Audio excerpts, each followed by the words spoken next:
And then let's go to Abeokuta, where we have Dari Idowu to give us an update on what the situation is there. Dari. Thank you very much. As far as Ogun State is concerned, we are right here in Abeokuta, the Ogun State capital. And as far as Ogun State is concerned, like I said earlier, this is where the verdict will be passed. Voting has ended in most parts from what we have observed on ground from going around town. We realized that voting has ended. Collating is ongoing in some parts as well, and sorting. And here at the INEC office, they will be expecting the results to trickle in. And when they get in, the building behind me, I don't know if you can see the building, the auditorium is where observers, journalists, party agents will be seated, and that is where the verdict will be passed. And of course, security, we gave you the report earlier in the day that the security in the town is actually watertight, and we haven't heard or reported any kind of incidences, attacks on any electoral officers or even a voter. Well, we have the resident electoral commissioner who is here in his office, and of course he's going to be telling us some of the developments and some of the things that he, of course, because he went out as well, and he saw certain things, and he's going to be sharing some of those things with us. Thank you very much for joining us, Professor Abdulgani Raji. Yeah, thank you very much. It is going to be a long night, I presume, and of course you went out today. What did you observe? And basically, it is your day, because a whole lot of people will be counting on you as far as Ogun State is concerned, for you to be able to deliver on the promises of INEC. Yeah. What did you observe from going out today, sir? Yeah, thank you very much. Well, before I tell people what I observed, I want to first of all appreciate the entire people of Ogun State. Now, what I saw today is a promise fulfilled. The people promised that they were going to cooperate with us, and they want peace, and we have witnessed peace. At least up to now, we don't have any issue of violence or whatever reported. Everything was calm. At least I moved around about 7 local governments between 9 a.m. and around 6 p.m. Before we came back. So everywhere they cooperated, and by the time we were coming back, in most of the places, counting had ended, and they have started writing results, and collation even started in one of the places, one of the collation centers that we visited. And we could see that people were conducting themselves in a very peaceful manner. In fact, they are protecting their votes.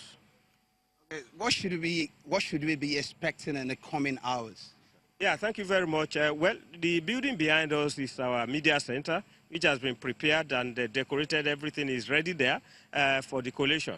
As soon as we have the first result coming in, we are going to open the collation center, and we will be there until the last result comes. So it's going to be an all-night, an all-day, and another all-night, if possible, affair before the result declaration will be made for the governorship election. However, we have 26 State House of Assembly constituencies, and declarations will be made at each of the State House of Assembly constituency. We have a returning officer each for the 26, and then we have a returning officer for the governorship election that will take place here. A lot of people will be wondering right now, they actually want to know when they should be expecting the result, because we had this discussion yesterday, and you basically painted a picture of when the results will come in and when this whole process would end. Has anything changed since we last spoke? Well, nothing has changed, but like I said, the time that the result will come in is not predictable. It depends on how fast they are in collating, and counting of the result and collating. But with the way things are, with the cooperation that we have been getting from the entire people of Ogun State, I don't think we are likely going to have any problem. I foresee a situation where within maybe the next 1 hour, we will have some results coming in from some collation centers. But don't forget that there are some local governments that are almost 4 or 5 hours journey from here. Even if they are ready now, we can't expect them to be here before 2 a.m. So some of the concerns that we observed today on the field was the fact that some core members complained about the fact that the commission didn't pay them inconvenience fee from the postponed election, the initial election that was supposed to hold before now. Has the commission addressed this? Yeah, well, thank you very much. The commission has actually approved something for the inconvenience allowance. And that, as soon as we receive the fund, we will disburse. This is not something that anybody can actually hide. We are on the central bank platform. So it's not something that I can keep for myself. I can't actually use my name to withdraw any fund from the central bank. So they should be patient. As soon as we receive the fund, we will definitely pay them that inconvenience allowance. However, we are not owing them any other allowance or honoraria as far as the last election is concerned, and even this election, what we are supposed to pay up to date, we have paid. The remaining will be their honoraria for the election that they conducted today. So for clarity now, once the results get in, no matter how small they are, at least if it's from a local government, the process is going to start from here. Is that what you're saying? Exactly, that's what I just said. Once we get the result from just one local government, we'll be seated there and we'll be waiting for the other local government. We are just waiting for the first one to come in. Once we have record of the first coalition officer coming into these premises, the center will be opened fully. In fact, if the result doesn't come in until sometime late in the evening, and we have information that they are on their way, we will open the center and be waiting for them. Some of the concerns also expressed before now, we'll go back to the issue of collation. And the collation, the fact that collation in the local government could be riddled with some kind of irregularities. How is the commission trying to tame this, if there's any case like that? Or is the commission monitoring the collation at the local government level as well? Oh, thank you very much. You see, at all the wards and all the local governments, we have our staff there, whom we call the collation officers as well, INEC staff that are monitoring. So it's not only the ad hoc collation staff that are there. So we have those who also guide them and tell them the rules and the regulations and are monitoring what is going on. So we have put all measures in place to ensure transparency. So we don't expect anybody to be tampering with the results. And also recall that in any polling unit, what we expect is a result that is not more than the number of voters that were verified by our smart card reader. So that's also another control and another check on the number of votes. Once we have anything different from that, we call it overvoting, and that's cancellation. We are going to record 0 vote for that place. So we don't expect anybody to be doing any hanky-panky. Our processes now encourages transparency, and then we want people to key in, and they have been keying in. I must commend the entire people of Ogun State. I moved around, and they conducted themselves peacefully and very well. I'm very happy and very elated that the exercise went the way it went today. Everybody was agitated. We were expecting that everything would be upside down, but unfortunately for us, everything has gone the way we had wanted. Peaceful.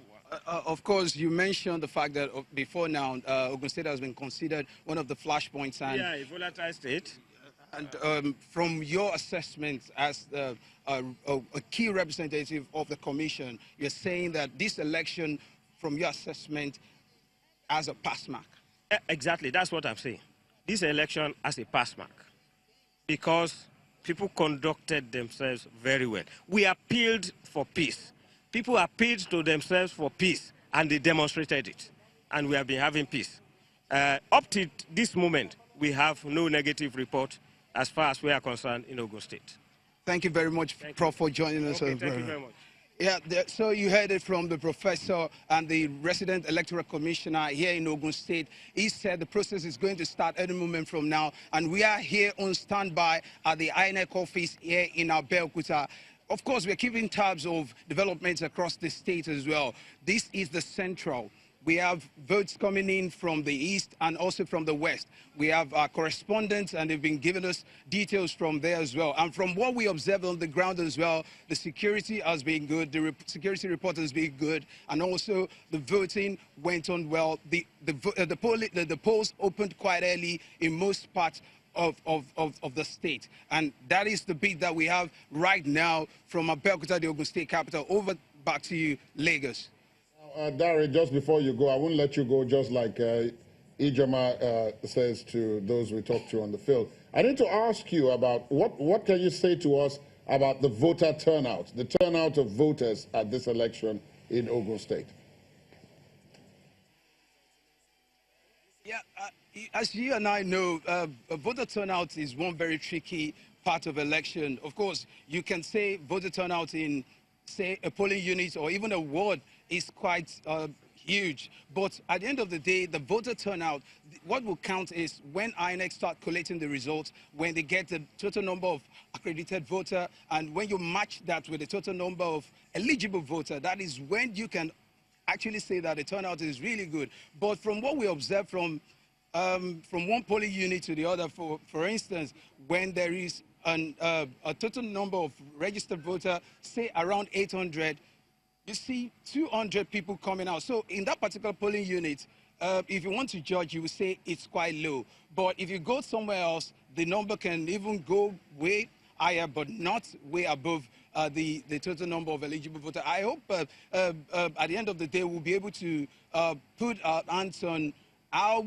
the election and the total the voter turnout, basically the numbers, how they actually play out. All right, Dari, it looks like it's going to be a fairly long night because I heard Professor Agbo Ganiu there talking about, well, all night today to tomorrow. And hopefully maybe another night. And then hopefully another night into possibly Monday. So it looks like you're going to be there for quite a while. But thank you for your reporting at this point. We'll check in with you a little bit later. Thank you very much, Dari Idowu from Abeokuta, the Ogun State capital. Now, back to the studio, and AIG Colcrick, my apologies, of course, for the interruption at that time. But when we have these live reports, we do have to take them. I hope you can still recollect your train of thought that you were on going to at the time before. That's the issue of the deployment that you were talking about, and the numbers, and what is to be done in order to increase those numbers. Please. Yes, if I would recall, I think Nyota was actually asking about the necessity to recruit more hands. And I was just trying to ensure that we have adequate number of policemen to be able to adequately cover the polling units. Yes, and I want to say that the federal government policy is actually focused towards ensuring that we have an adequate number of policemen, at least from what I know. And I think in the recent past, there have been further recruitments, which is still ongoing. But with regards to the gap which was observed, because I think issues were raised with regards to the snatching of ballot boxes, I want to say it that such incidents are even fewer this time around. And the fact that it still happened, portrays that there's still a gap. And of course, there's still need for going back to the drawing board and engaging in further training of these men to really know how to coordinate activities when there are such issues and challenges. So I want to believe that, in due course, there should be even remarkable improvements on ensuring that the electoral process is better secured. Now, at that point, thank you very much, at this point, we'll take a break. Still to come on the verdict, we'll have Babajide Ogunsanwo, the numbers man. Since Shenwo is out on the field, we'll have data from him about this and other issues. That'll be after the break. To stay on this.